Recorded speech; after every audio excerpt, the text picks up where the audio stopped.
Olá, pessoal! Grande boa noite a todos, boa tarde para quem está no Brasil. E com muita alegria, chegamos a mais uma segunda-feira, às 8h45, é o horário que a gente marca, e 8h50 pontualmente, 2h45, 2h50 no Brasil. E nós, com muita alegria, vamos dar seguimento às nossas aulas. E eu agradeço muito de coração a participação de todos aqui no Lilmod Português, para que a gente possa, obviamente, se elevar e crescer espiritualmente, e como sempre a gente tenta fazer aqui juntos, trazer uma novidade e um aprendizado muito, muito grande na nossa vida. E eu quero contar um pequeno segredo para vocês, que a aula que eu preparei hoje, na minha humilde opinião, ela tem algo tão forte para a nossa vida, que eu espero muito que no final dela a gente saia pessoas completamente diferentes e pessoas com uma força muito grande para poder superar muitos desafios. Porque, como vocês devem ter visto, o tema, né, que a gente colocou é: o problema não é o problema. Ué, não entendo. Então, se o problema não é o problema, qual é o problema? Eu sei que já está ficando confuso. Para quem está em Israel, já está quase no final da noite. Eu não vou complicar a vida de vocês, não se preocupem. Mas toda a ideia desse tema, esse tema na realidade é um tema muito profundo. É um tema muito profundo que a gente vai trabalhar ele nesse nosso tempo, porque a ideia, pessoal, é enxergar como os nossos problemas ou como os nossos desafios, eles no final das contas podem e devem mudar a sua vida.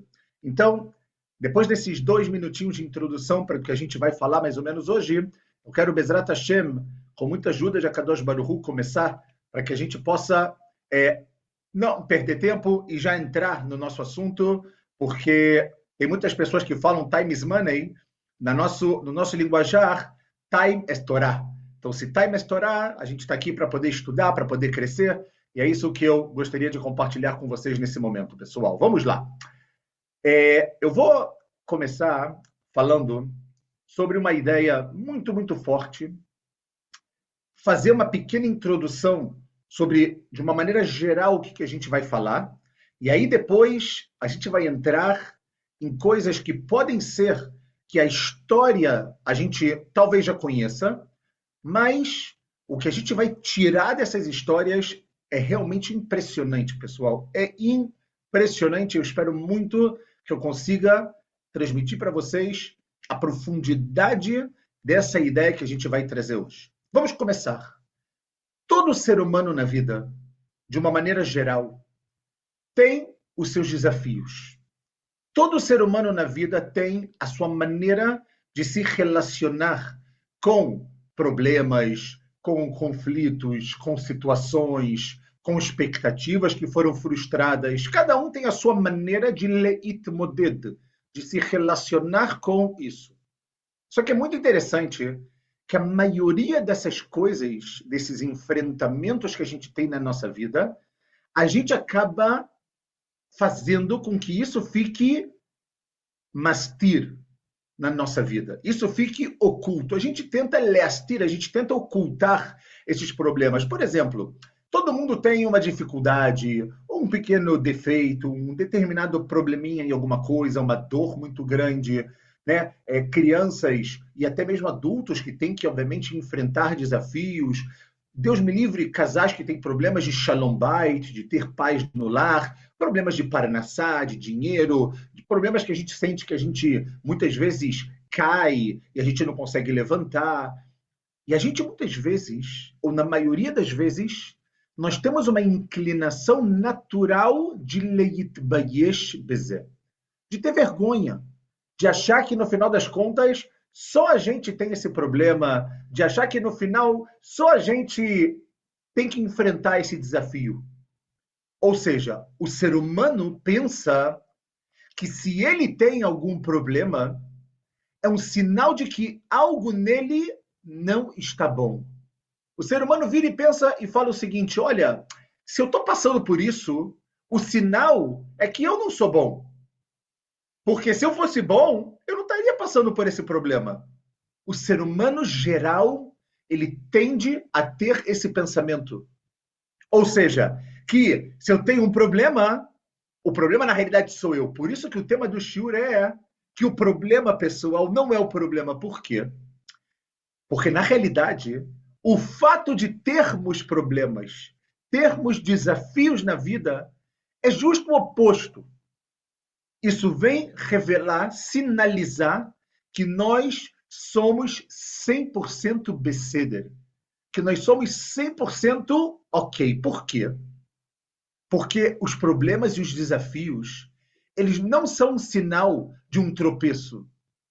Eles sim são um sinal de que a Kadosh Baruch Hu acredita em cada um de nós e ele abre com os problemas e com os desafios um lugar para que a gente possa fazer três coisas. La'avod, letaken, velitzor. Que a gente possa trabalhar isso na nossa vida, que a gente possa consertar isso e que a gente possa também criar. Uau! Dessa introdução, pessoal, a gente já consegue entender algo que tem que começar a mudar na nossa tfissat olam, na maneira que a gente tem de ver o mundo. Por quê? Porque a gente, às vezes, olha o mundo e olha o problema como algo que demonstra que eu não sou bom, que o problema está em mim. Nossos sábios, eles falam, não. Se você tem problema, agradeça, porque é uma oportunidade que a Hashem está te dando de quê? De receber isso, de trabalhar, de consertar, de criar algo diferente, de dar espaço a algo que, se não tivesse esse problema na sua vida, ou essa situação, ou essa dificuldade, que nós, de uma maneira geral, temos uma questão de se envergonhar, colocar, como a gente fala, debaixo do tapete, deixar na gaveta lá escondidinho para que ninguém fale nada. Kadosh Baruch Hu está falando, não. Não é essa a ideia. Não pode ser essa a ideia. Por que não pode ser essa a ideia?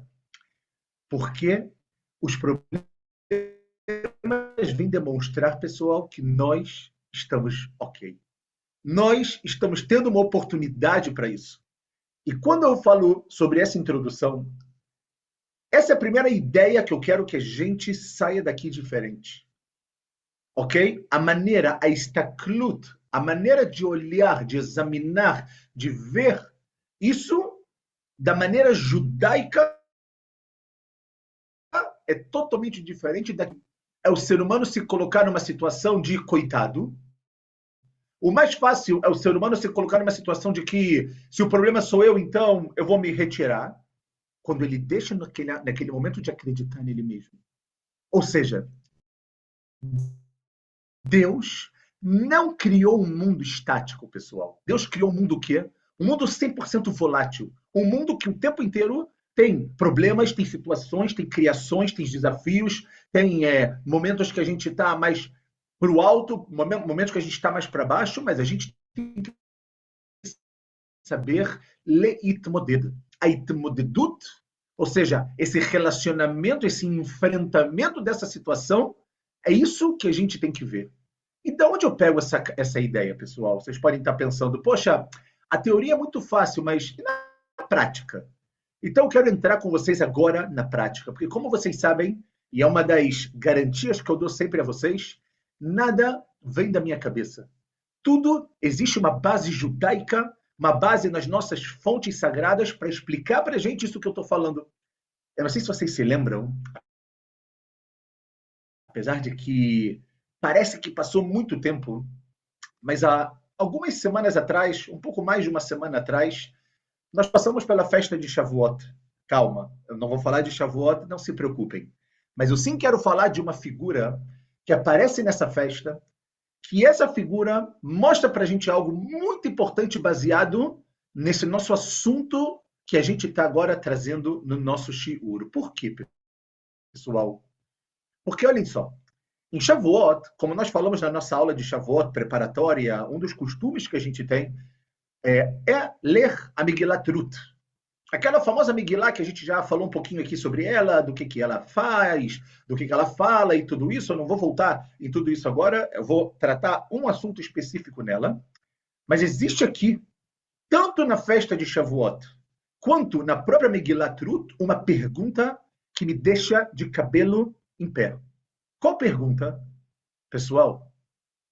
Quando a gente aprende de Megilat Ruth, a gente lê toda a história de Ruth, tudo o que aconteceu, tudo o que ela fez, e a gente, de novo, vai falar sobre ela rapidinho, para dar uma noção geral para as pessoas que ou não têm conhecimento, talvez, ou esqueceram um pouquinho. Mas a gente vê que Megilat Ruth acontece algo impressionante. Por quê? Porque a Megilat Ruth faz questão de relacionar David, que veio de Ruth, só que a própria Megillah fala algo muito estranho.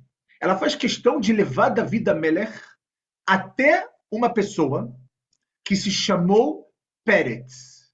Peretz é o nome que talvez vocês conheçam. Olhem só o que está escrito lá em Ruth 4. Está escrito o seguinte, que Ruth, ela teve um filho, ok? E o nome desse filho foi Oved, se chama Oved. E Oved, ele foi o pai de Ishai, e Ishai, ele foi pai de quem? De David. Shkoyer. A gente poderia fazer o que agora? Poderia terminar Megilat Ruth e acabou, não? Ou seja, a gente já entendeu que David Amelech veio de Ruth. Mas por que... E aí a Megillah continua e fala o seguinte, Ele Toldot Peretz. E começa a me falar de Peretz, de um homem chamado Peretz, falando que Peretz, ele deu à luz a um homem chamado Hetzron, e o Hetzron deu à luz ao Ram, e o Ram deu à luz ao Aminadav, o Aminadav deu à luz ao Nachshon, o Nachshon para o Salmá para o Boaz que casou com a Ruth, o Boaz, ele deu à luz ao Oved, Oved deu à luz a Ishai, e Ishai deu à luz a David. Óbvio, pessoal, que o homem não dá luz, é só no sentido de quem eles foram pais, ok? Ou seja, peraí, você voltou, você já tinha me falado que Boaz deu à luz, né? Boaz e Ruth, eles foram os pais de Oved, os pais de Ishai e os pais de David. Por que voltar agora e falar sobre esse homem? Por que falar que David Amelech veio desse homem chamado Peretz? Quem é esse homem? O que a gente pode aprender disso? Pessoal, Peretz, ele foi uma pessoa que foi ninguém mais, ninguém menos do que o filho de dois gigantes do nosso povo que tem uma história muito, às vezes, complicada de entender, que são Yehudá e Tamar. Peretz é o filho que nasce do relacionamento entre Yehudá e Tamar. Então, se é assim, pessoal, eu faço uma pergunta para vocês que eu falei. Será que essa é a história que a gente tinha que escutar de David Amelech?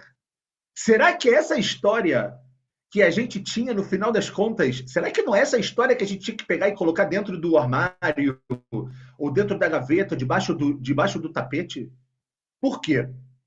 Porque, pessoal, a Torá ela faz questão de colocar que David veio de Peretz, e Peretz está escrito de uma maneira muito clara na Torá, no livro de Bereshit, ok?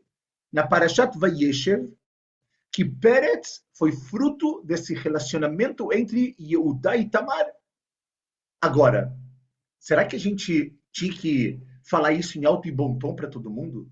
Será que a gente tinha literalmente que falar, olha, David, você veio de lá? Mas a gente parece estar falando isso com orgulho, quando na verdade, talvez, a gente tinha que ter vergonha dessa história.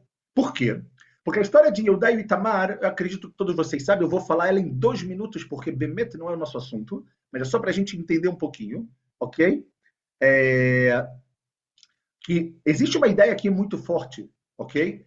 Que no final das contas, a gente vê que Yehudá, ele era casado, e ele teve 3 filhos. Eu não vou entrar agora em todos os nomes, porque eu poderia agora trazer para vocês, mas podem acreditar em mim. E o primeiro filho se casa com uma moça chamada Tamar. E eles se casam e esse filho acaba morrendo. Depois Tamar se casa de novo com o segundo filho de Yehudá e esse segundo filho também acaba morrendo. Existe na Torá uma mitzvah, um preceito que é a mitzvah de Ibum. O que é a mitzvah de Ibum? É uma mitzvah que é assim, se vem um irmão e ele é casado e ele não teve filhos, existe uma mitzvah do irmão fazer o quê? Do irmão se casar com a antiga esposa, desse irmão que faleceu sem filhos, para poder fazer com que o nome, né, do falecido fique vivo. Eu não vou entrar em todos os detalhes, se pode fazer, não pode fazer, mas eu não vou entrar agora aqui. Mas então, se o primeiro filho de Eudá se casou com Tamar, morreu, veio o segundo, fez a mitzvah de Ibu, morreu, o que falta agora? O terceiro. Vem Eudá e fala, calma, calma, calma, calma. Esse, esse terceiro filho se chamou Shela. E ele falou, olha, vamos fazer o seguinte, Tamar. Falou Eudá para ela, vamos fazer um negócio, vamos esperar ele crescer. E quando ele crescer, ele vai ser seu marido. Por quê? Porque Eudá teve um medo. Como medo teve Eudá? Olha, eu dei o primeiro filho e ela se casou, ele morreu. Dei o segundo, se casou, ele morreu. Eu não quero que o meu terceiro filho morra. Então, o que Eudá faz? Ele tenta, de alguma maneira, não dar para Tamar o filho que, digamos assim, que deveria fazer, né? Deveria seguir da sequência nisso que a gente falou, e se casar com Tamar. Tamar percebe isso e ela faz algo muito interessante. De novo, tem muitas explicações. Quando chegar lá em Parashat Vayeshev, se vocês quiserem, a gente pode falar algo impressionante, coisas muito fortes e místicas sobre isso, mas agora não é o nosso assunto. E o que acontece é que Tamar, ela escuta que Yehudá está vindo para onde ela está, ela coloca uma roupa, né, uma roupa de uma mulher da rua, e naquele momento acontece algo impressionante, que Yehudá, ele olha ela, ok? E no final das contas eles acabam tendo um relacionamento. E desse relacionamento, quando acorda no dia seguinte, Yehudá, Tamar faz muitas coisas durante aquela noite. Ela pega, por exemplo, sinais, como se fosse a identidade de Yehudá, 3 sinais para ter, e no final, quando Yehudá acorda na manhã seguinte, Tamar já não está mais lá. E o que acontece? Ele pede para o seu amigo, que se chamou Hirá, que era do povo de Adulami, ele encontrar ela não encontra ele, e Yehudá falou, ok, aconteceu essa história, o que eu faço agora com essa história? Vou colocar ela onde? Embaixo dos panos. Porque ele não encontrou aquela mulher. E foi uma mulher que ele se apaixonou, e a Gemara conta coisas muito, muito fortes do que Yehudá viu em Tamar para poder fazer o que ele fez. A gente mais não vai entrar nisso agora, como eu falei para vocês. Mas o que acontece, pessoal, aqui é que Yehudá esconde essa história. Ele não esconde só do seu amigo, e essa é a importância também da gente ter sempre na vida um amigo que a gente possa contar, compartilhar, e que ele vai estar do nosso lado, não para julgar as nossas ações, mas sim para ser o nosso porto seguro. E o que acontece aqui é que a história está quieta. A história está em segredo. Ninguém sabe. Ninguém sabe. Só que 3 meses depois, o que acontece? Se descobre que Tamar está grávida. Tamar está grávida. E se é assim, ela traiu. Traiu, por quê? Porque ela deveria estar esperando quem? O filho de Yehudá. E o que acontece? Trazem a história até Yehudá. Yehudá não faz a menor ideia do que está se falando. E ele fala, se ela traiu, ela precisa morrer. E o que acontece, pessoal? Quando estão preparando, o povo inteiro está do lado de fora, estão preparando tudo aquilo, de repente, Tamar, ela vem para o amigo de Yehudá e fala, olha, eu tenho aqui um saquinho, você pode entregar esse saquinho para o Yehudá antes que eu morra? Aquele homem, né, um amigo de Yehudá, vai até ele, dá para ele aquele saco, e quando ele abre, pessoal, o que ele vê? Ele vê os sinais. Aqueles sinais, a identidade dele que ele tinha deixado com Tamar, e ali ele percebe o quê? Ele percebe que, no final das contas, ela era aquela mulher, e que aquele filho que ela estava esperando é dele. E o que Yehudá faz aqui? Yehudá fala uma frase que eu acredito que vocês já tenham escutado. Ele fala, ele podia virar nesse momento o pessoal e fazer o quê? Ninguém sabe. Ninguém sabe. Deixa ela morrer. Eu vou me envergonhar na frente das pessoas? E ele fala, tzadka mimeni. Essa mulher é muito mais tzadeket, muito mais justa do que eu. E por outro lado, pensem vocês em Tamar. Tamar, ao invés de chegar para todo mundo na hora que ela ia para a morte e falar: olha, pessoal, vocês estão achando que eu fiz alguma coisa de errado? Olha quem é o pai dessa criança. E mostrar que Yehudá, o que ela faz? Ela também faz as coisas em silêncio. Por quê? Porque ela não quer matar uma pessoa. Aí vocês vão falar: mas como assim matar? Matar. Porque está escrito no Talmud: Kol malbin penei havero berabim ke'ilu shofer damim. A pessoa que falou ou envergonhou o outro diante do público é como se ele tivesse derramado o sangue dele, tivesse assassinado ele. Por quê? Por que assassinado? Porque é uma vergonha. Então, Tamar, por um lado, o que ela quis fazer? Tamar, por um lado, ela se conteve. Tamar, por um lado, ela não falou absolutamente nada. E Yehudá, no momento de reconhecer, o que ele faz?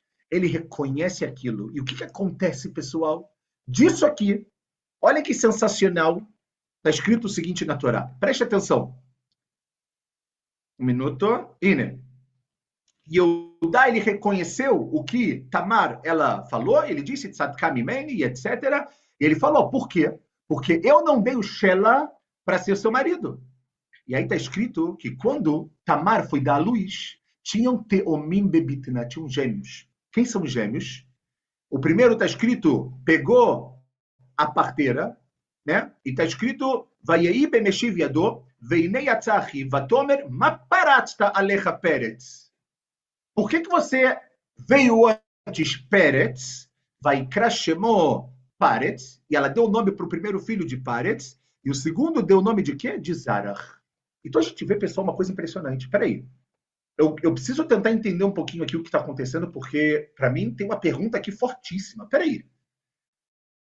Existiu algo que, se fosse, talvez, na minha vida, eu gostaria de colocar isso dentro de uma gaveta. Eu não queria que ninguém soubesse. E vem a Torá, e vem a Megilat Ruth depois, que não só ela fala tudo o que aconteceu, com todos os detalhes, como também o que acontece, ela, quando vai falar de David, que sou David, David Amelech, David Meshiach Tzidkeinu, o que ela faz? A Megilat Ruth fala, David, não esquece que você veio desse Peretz aí.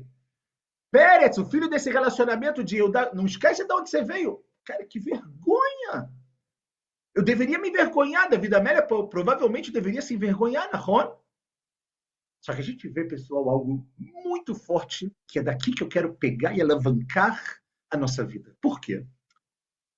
Porque também Megilat Ruth, se a gente for parar para pensar, a história, ela meio que se repete. Eu não vou tentar fazer uma analogia agora, apesar de que é sensacional a analogia que tem na história de Yehudá e Tamar e na história de Boaz com Ruth, tá bom?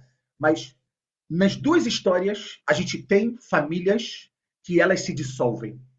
A gente vê Yehudá, como eu contei para vocês, dos filhos morrendo, e a gente vê que a família de Elimelech, que saiu de Israel, né? Elimelech com a sua esposa Naomi e com seus dois filhos, o que acontece com essa família? O marido e os dois filhos morrem. A família se dissolve. A gente vê que existe uma viúva que ela fica no mundo sem absolutamente ninguém. Aqui, Tamar, Nahor, e aqui, Naomi.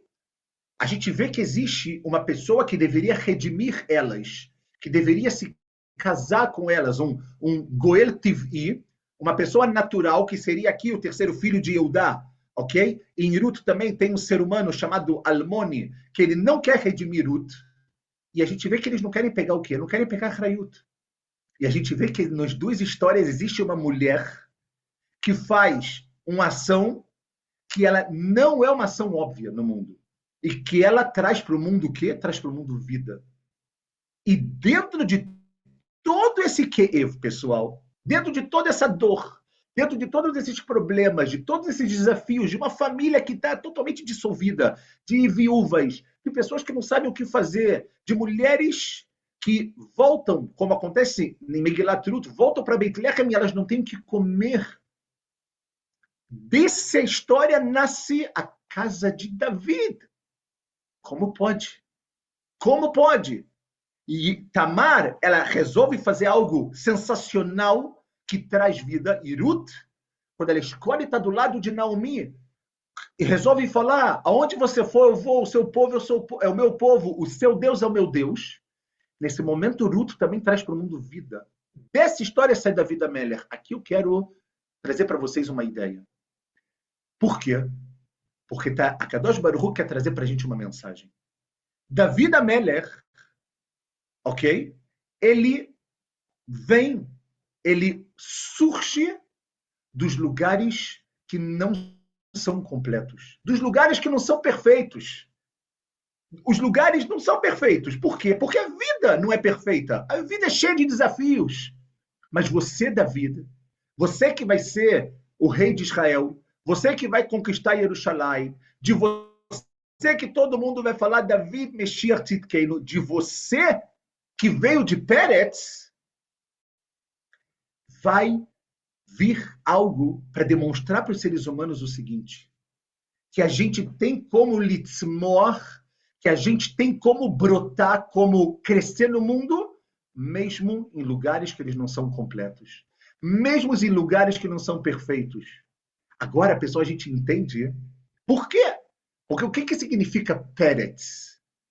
Peretz, o nome, o verbo lifrot, em hebraico, é romper. Peretz é o homem que rompe barreiras. Ele rompe gvulot. Por quê?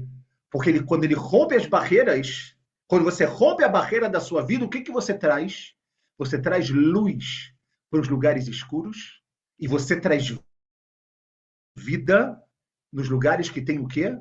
Que tem uma crise, que tem um problema, que tem um sofrimento, que tem um shever, que tem algo que não está muito legal. Uau, peraí. Então, quando eu olhava para a história de Eudá e Tamar, eu poderia pensar que isso deveria trazer uma vergonha. A história de Ruth também, gente, tanta coisa que a princípio parece errado, só que a Torá e a Kadosh Baruch Hu estão falando para a gente uma coisa muito forte. Eles estão tentando explicar para a gente, pessoal, que assim é o mundo. Que assim é o mundo. Por quê? Porque no final das contas, pessoal, a gente vê que a Torá, ela não fica fantasiando as histórias. Ela traz as histórias como uma base para o reinado de Israel, ou seja, para David, como a gente falou. Por quê? Para ensinar que a vida de verdade, Chaim Amitiim, não é uma vida estática, não é uma vida pura, uma vida tranquila, não. A vida é um momento de tikkun, de reparar, e momento de lifrot, momento de romper barreiras, momento de você, através dos seus desafios, você conseguir romper as barreiras da sua vida, as barreiras que te impedem de crescer, que te impedem de voar, que te impedem de ir mais longe. E por isso, pessoal, olhem que fora do normal, David Ameller tem que vir de Peretz. Por quê? Porque David Ameller é o homem que ele tem problemas daqui até a China, mas ele sabe como leitmoded, ele sabe como resolver os problemas. Primeiro, pela confiança absoluta que ele tem a Kadosh Baruch Hu. Absoluta que ele tem a Kadosh Baruch Hu. Então a gente vê que essa ideia do Peretz, agora a gente entende por que David Ameller tem que estar ligado a ele. Ou seja, como eu falei, o mundo não foi criado completo, não foi criado perfeito. Deus, ele não quer um mundo para os anjos. Ele quer um mundo para os seres humanos que vão saber se relacionar, que vão saber entender um pouco mais desse mundo, que eles vão cair, que eles vão se levantar, que eles vão consertar e eles vão surpreender o mundo. E é isso, pessoal. Por isso que quando a gente encontra no mundo um problema, o problema não é o problema. O problema é a maneira que nós temos de quê? De olhar essa situação. Porque, de uma maneira geral, nós olhamos um problema como uma buchá. A gente tem vergonha. A gente quer colocar... Olha a história que eu contei para vocês agora. Tudo que a gente faria, provavelmente, era esconder. E se a gente estivesse na situação de Yehudá, pessoal? Parem para pensar. Você está diante de todo mundo. Yehudá era um líder do povo. Líder. E você, ao invés de colocar debaixo do pano, colocar para debaixo do tapete lá, você tem a coragem de falar tzedakah mimenu. Por quê? Porque não tem que ter vergonha. Por que não tem que ter vergonha? Porque quando os problemas vêm, junto com eles, é olhar para os problemas como um momento de quê? De uma nova oportunidade, de uma nova criação, de uma oportunidade de leiatzer um olam hadash, de criar, de fazer um mundo verdadeiro, completo, porque é isso que Deus espera de você. Por isso que o mundo não é estático. E por isso que Deus ele coloca isso na mão de quem? Exatamente. Na sua mão. Não para você falar, mas por que eu tenho esse problema e o outro não tem? Aquela famosa história da grama. Por que a grama do outro é mais verde do que a minha? A gente não sabe os problemas. Por quê? Porque na maioria das vezes as pessoas colocam o problema de uma maneira, eles preferem colocar embaixo do pano, mas em algum momento esse problema vai fazer o quê? Ele vai acabar estourando na cara da pessoa e isso é muito, muito ruim. Então a gente vê que quando a gente se depara com um problema, não é um defeito, é uma oportunidade de romper barreiras. É uma oportunidade de quê? De lifrot. Olha o Pérez. É uma oportunidade de, bum, de voar. E por isso, pessoal, é interessante que a Hassidut, ela fala algo muito interessante, baseado também no nome que a primeira pessoa, né, que a gente conhece que ela ganhou um nome dos seus pais baseado em uma ação foi Yitzhak Avinu. Nosso segundo patriarca, Yitzhak. Nahon? E está escrito que o que aconteceu quando Yitzhak nasceu? Por que o nome dele foi Yitzhak? Então, na Torá está escrito que Tzahaka Sará. Que Sará, ela acabou sorrindo. Né? Ela sorriu por quê? Por duas razões. O primeiro, talvez porque ela falou como que com essa idade, né, como com 90 anos eu vou ter um filho. Mas está escrito também na Gemara que não só Sará sorriu, o mundo inteiro sorriu com ela, com o nascimento de Yitzhak. Por quê? Porque o mundo inteiro foi muftá. O mundo inteiro ficou assim, impressionado. Então, quando a gente, no final das contas, vem algo na nossa vida, a Hassidut fala, por exemplo, que a gente tem que sorrir. Sorrir não de uma maneira cínica.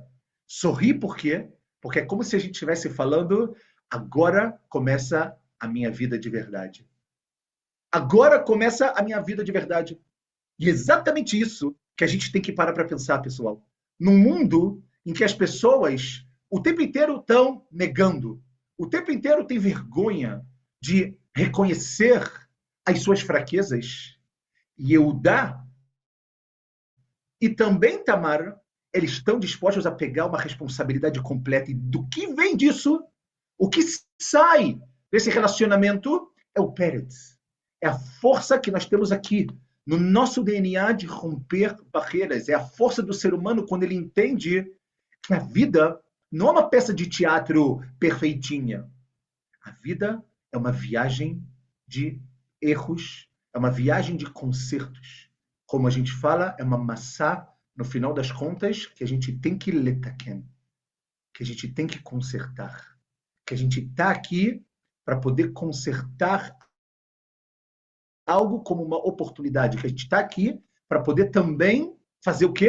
Para a gente poder sorrir no sentido, porque o sorriso, ele também traz surpresas. Ele também faz com que as pessoas pensem dessa maneira completamente diferente do que o mundo está acostumado a pensar. Se o mundo quer falar para a gente, cara, se esconde, não revela o que você fez, a história que a gente trouxe hoje para romper barreiras, para lifrot, para chegar em David Amelech, é justo o contrário. Então, David, para você ser quem você é, olha de onde você veio. Você veio de Pérez, e Pérez veio de Eudá e Tamar. E Eudá e Tamar é a história que a gente acabou de contar. E daqui, por isso, você foi escolhido para Malchut, David. Por isso você foi escolhido para ser o quê? Para ser o rei. Uau! Para mim, que novidade fora do normal na nossa vida. Ou seja, David, no final das contas, pessoal, ele vem de uma família cheia de problemas. E o que David faz na sua vida? Ele simplesmente escreve os Salmos, o livro de Teilim. Ele faz canções. Ele tem uma emuná em Hashem, como eu falei para vocês antes, uma confiança, uma fé em Deus, e ele tem esperança. Como um ser humano que veio de uma família tão complicada, tão difícil, cheio de problemas, de histórias que a gente nunca ia querer contar, como esse ser humano chega onde David chegou, pessoal? Justo por essa istaklut. Quando você percebe que o problema não é o problema por si mesmo. O problema é quando a gente não olha da maneira correta a situação. Por isso que um Yehudi, ou qualquer pessoa no mundo, quando ele olha para David, quando ele pensa em David, ele tem que receber força para poder se relacionar, enfrentar a vida dele. David ensina para a gente que o enfrentamento das situações não trazem um problema ou são uma vergonha. Não. É isso que vai te fazer crescer. A Gdulá de Davi, a grandeza de Davi, a nossa Gdulá, a nossa grandeza vai vir justo dessas situações, pessoal. Algo muito forte que a gente realmente tem que pegar, no final das contas, para a nossa vida. Eu quero, em 2, 3 minutos, contar uma história muito interessante também, para que a gente possa, obviamente, entender.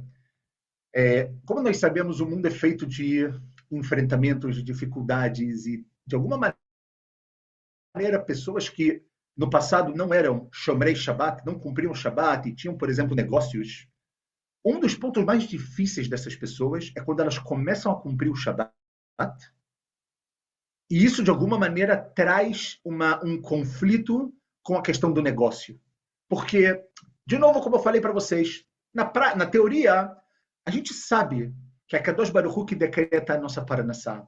A gente sabe que quando a pessoa fecha o seu negócio ou não trabalha no Shabat, ele recebe uma brachá muito grande sobre isso. Sabe, inclusive, que o dinheiro que é recebido no Shabat não tem brachá.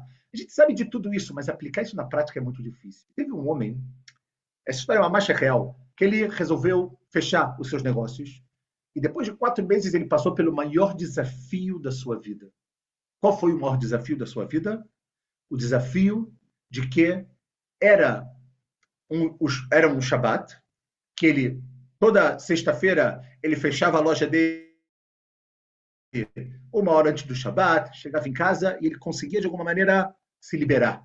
Só que esse Shabat foi muito difícil, porque ele era o Shabat antes das festas de Natal e Ano Novo, fora de Israel, que, como nós sabemos, é um momento que se vende muito, é um momento que o comércio explode, a economia explode, porque as pessoas compram presentes, etc, etc, etc.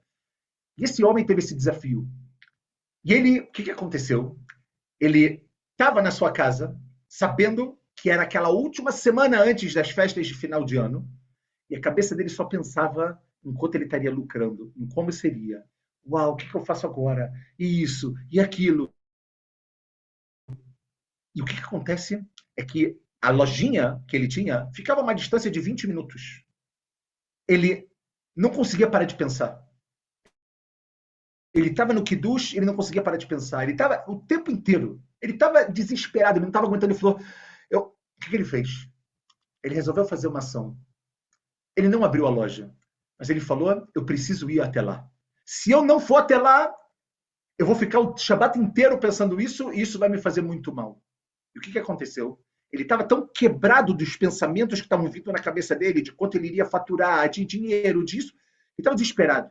E ele começou a, como eu falei para vocês, ir para o lugar aonde ele tinha a loja. E aí, o que acontece? Ele vai e começa a andar, e começa a ver, e ele começa a ver aquela movimentação. Quando ele vê aquela movimentação, ele percebe que aquele mundo não é o mundo dele, que ele não deveria estar ali, que ele deveria estar na casa dele, com a família dele. Mas o pensamento dele não deixa. O pensamento dele não deixa. E o que ele faz? Ele faz algo muito forte. Ele olha aquilo, ele se controla e ele consegue voltar para sua casa. Ele volta para sua casa sem fazer absolutamente nada, só que ele chega na manhã, ele vai até o rabino dele, ele fala, Rav, eu estou com um problema muito grande, eu preciso de um tikkun. Eu preciso de um reparo. Falou, reparo? Por que você precisa de um reparo? Ele contou tudo o que tinha acontecido e falou e etc. O Rav olhou para ele e falou, eu tenho que bater palmas para você. Por quê? Porque ele falou, você, no final das contas, está me ensinando o valor do Shabat. Você tinha tudo, para abrir a sua loja e vender como nunca. Só que olha o que é o Shabat para você. E olha o que é o Shabat para mim. Fala o Rav para ele, você precisa de tikkun, eu preciso de tikkun. Por quê? Porque você agora está me ensinando qual é o valor do Shabat, até onde o Yehudi vai para poder guardar algo que ele sabe que é verdadeiro. Por mais, mas ele falou, Rabino, mas eu estou me sentindo mal, eu não paro de pensar nisso. Ele falou, Habibi, o mundo não é perfeito. O fato de você pensar só demonstra que você é um ser humano. A pergunta é como você supera isso. E você superou da melhor maneira possível. Ou seja, essa história, que eu acho que é uma história muito... Muitas pessoas podem se identificar com ela, desculpa, ela mostra pra gente o que é Avodat Hashem de verdade. O que é trabalhar a Deus de verdade. Não uma plenitude ou algo completo do lado de fora, mas sim uma guerra interna que a pessoa muitas vezes ela tem, e ela tem que fazer o quê? Ela tem que saber enfrentar e ela tem que lifrot, ela tem que romper a barreira. Ela tem uma luta interna, mas essa superação, esse rompimento de barreiras, e isso que a pessoa enfrenta os desafios, essa, no final das contas, é a maior lição que a pessoa pode ter. Agora, imaginem vocês se esse Rav não identifica isso naquele Yehudi. Aquele Yehudi está até hoje no mundo se culpando por aquilo. Se culpando. Que ele é o problema e que ele tem um problema. Não! O mundo é esse. Essa oportunidade está na sua vida para você romper barreiras no final das contas. Então, pessoal, a gente vê que essa é a ideia do que a gente chama da pritza, do rompimento, essa ideia da afta'á, das surpresas, e de como a gente falou também, de muitas vezes sorrir. Sorrir não de uma maneira, digamos assim, irônica, mas sorrir de uma maneira que isso veio para trazer para o mundo alguma coisa muito, muito importante que só nós podemos fazer dessa maneira. Eu quero realmente só encaminhar já para o nosso final, infelizmente, mas quando a gente volta um pouquinho no que eu falei para vocês, pessoal, agora que eu estou vendo as mensagens aqui no chat, muito obrigado, feliz que todos estão aqui, Baruch Hashem, Baruch Hashem. Quando a gente vê, por exemplo, vamos parar para pensar algo interessante. Eu quero trabalhar com vocês em alguns minutinhos duas ideias. A primeira é quando a gente faz uma comparação sobre os reis de Israel. O primeiro rei, como todos nós sabemos, é o rei Shaul. Um rei que o povo pediu por um rei que a gente vê que ele era uma pessoa muito boa, e a Gemara fala o que aconteceu com ele. A gente sabe que, no final das contas, o reinado de Shaul não teve o quê? Não teve uma continuidade, não teve uma manutenção. E a Gemara, ela faz uma pergunta muito interessante, ela fala o seguinte, preste atenção, pessoal, que é uma pergunta muito forte. Shaul, ele foi o Meler. Só que a gente teve depois de Shaul David. A gente conhece toda a história de Shaul com David, como que tudo aconteceu, a gente mas não vai entrar nisso agora também. Mas a gente pergunta o seguinte, se eu falasse para vocês, pessoal, peguem a história de Shaul como rei e peguem a história de David. Desculpa pela pergunta que eu vou fazer. Quem cometeu mais erros na vida? Quem cometeu mais pecados? Shaul ou David? A Gemara responde que foi David. Foi David. A gente pode falar de muitos acontecimentos, a gente não vai falar de tudo agora, pode falar de Batsheva, pode falar de Uriah, que era o marido dela, mas a gente não vai entrar nisso agora. Mas David, ele errou mais do que Shaul. Quando Shaul, o que ele fez de errado? É verdade, ele não cumpriu o mandamento de Deus de matar o rei de Amalek, que se chamou Agag, quando ele deveria ter matado todo mundo, porque Amalek a gente sabe que tem uma mitzvah, um preceito de quê? De exterminar a memória de Amalek. Timchet zecher Amalek. Quando a gente for se a gente botar na balança, pessoal, a gente fala, peraí, se é assim, então Por que de David sai a Meluchá? Por que o reinado, então, sai de David? Deveria sair, talvez, de Shaul. Se Shaul, no final das contas, pessoal, ele peca menos, então a gente fala como? Porque se a ideia de Davi, de Mashiach, ok, vem dele, é porque David ele é um modelo de como a gente tem que viver. O que a Torá, o que a Gemara quer ensinar para a gente?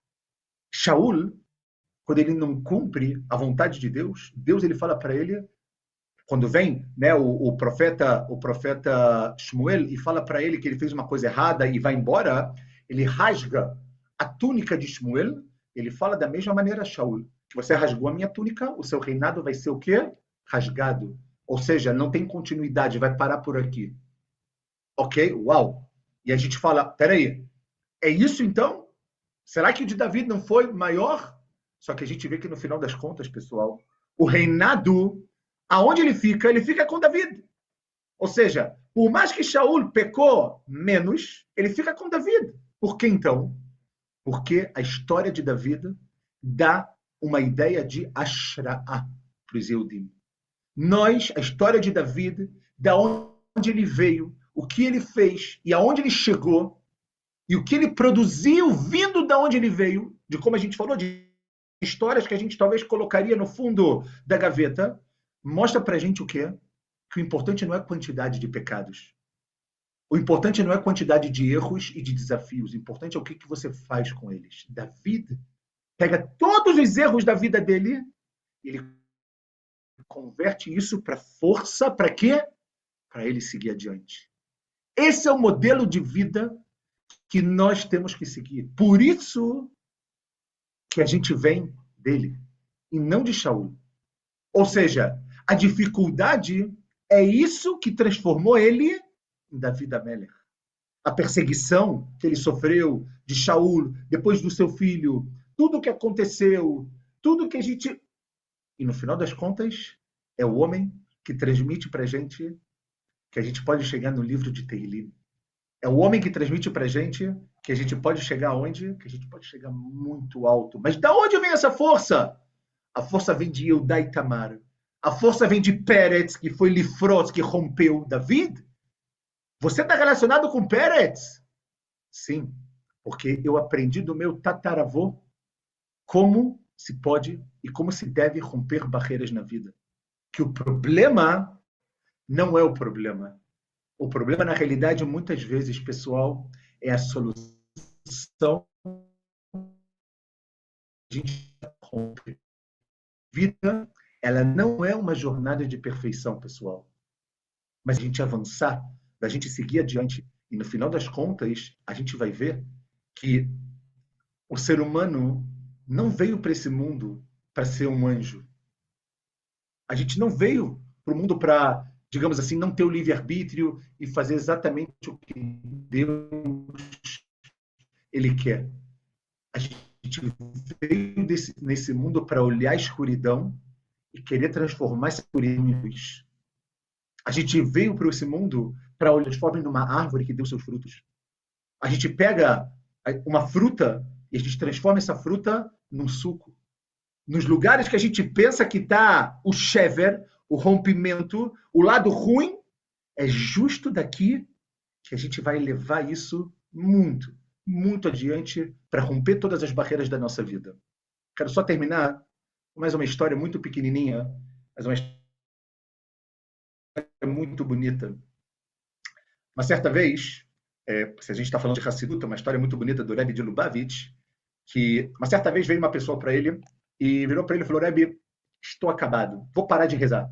O Rebbe falou para ele: por que você quer parar de rezar? Como assim? Não é bem assim. Ele falou: olha, eu tenho vergonha da minha tefilá. Se Hashem precisa da minha tefilá, eu tenho vergonha. Eu tenho vergonha, Deus. Por quê? Rebbe, por quê? Porque quando eu estou no meio da Amidá, por exemplo, eu consigo lembrar tudo que eu tenho que fazer, tudo que eu tenho que fazer no meu dia. Quando eu estou no meio da Amidá, quando eu estou na minha tefilá, eu lembro que eu tenho que fazer esse negócio, eu lembro para quem eu tenho que ligar, eu lembro tudo. Mas quando eu termino a Amidá, eu não lembro mais de nada. Não me lembro absolutamente de nada. Ele falou: uma vergonha A minha tefilá é uma vergonha para Kadosh Baruch Hu, então eu prefiro parar, Rebbe. Eu prefiro parar. Eu não quero, eu não quero trazer vergonha para Deus. Eu me sinto a pior pessoa do mundo fazendo isso. O Rebbe olhou para ele e falou o seguinte: deixa eu te fazer uma pergunta. Qual é a tua profissão? Falou: minha profissão?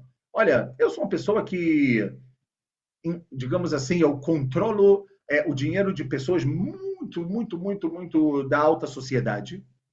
E, e essas pessoas confiam em mim para determinadas coisas. Ele falou: me fala, por exemplo, algo. Ele falou: olha, por exemplo, eu na semana passada vendi, vendi não, me foi pedido para que eu conseguisse um quadro de uma esquiar, do anoitecer, do momento do sol se pôr. E me pediram um quadro de um artista muito famoso. Um quadro. E esse quadro vale 30 milhões de dólares. Uma relíquia, algo que ninguém tem, e esse milionário queria ter isso. A gente não está falando agora que ele comprou uma casa, ele comprou um quadro.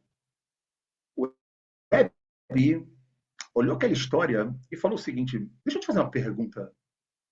Por que comprar um quadro se talvez por muito menos dinheiro essa pessoa, esse milionário, poderia, por exemplo, chamar um fotógrafo, pegar, ir para um lugar muito alto, tirar a foto da esquiar, tirar a foto do pôr do sol e acabou. A foto vai estar muito mais exata, muito mais correta, muito mais real do que um simples quadro. Veio aquele Yehudi, pessoal, olhou para ele e falou o seguinte: Rebbe, ninguém compra um desenho por causa do detalhe técnico. Ninguém compra um quadro porque ele quer a foto técnica completa. Se compra um quadro porque você vê no quadro a Neshama, a alma de quem está pintando. A novidade, o sentimento que ele colocou quando ele quis agora desenhar aquela esquiar, aquele pôr do sol maravilhoso. Isso, Rebbe, falou esse homem para ele, nenhum fotógrafo, nenhuma foto compra. Vem o Rebbe, dá um sorriso e fala o seguinte: Habib, assim também é Hashem. Hashem não está procurando no mundo anjos. Hashem não está procurando no mundo pessoas perfeitas como a foto do fotógrafo, que ela é perfeita e ela pode ser a mais linda do mundo. Mas sim, ele está procurando no mundo pessoas que se esforçam. Pessoas que caem e elas tentam cada vez mais e mais e mais se levantar, e eles trazem junto com isso o coração deles dentro dessa realidade. Então, no final das contas, eu quero que você entenda, falou o Rebbe para ele, que essa é a vida. A vida é exatamente a sua resposta. A vida não é técnica, não é perfeita, não é uma foto. A vida é isso. É você sentir às vezes que você está fraco, mas Hashem, da mesma maneira, Leavdil, com toda a diferença do mundo, que esses milionários compradores, eles querem olhar a alma, eles querem olhar o detalhe, o sentimento do pintor.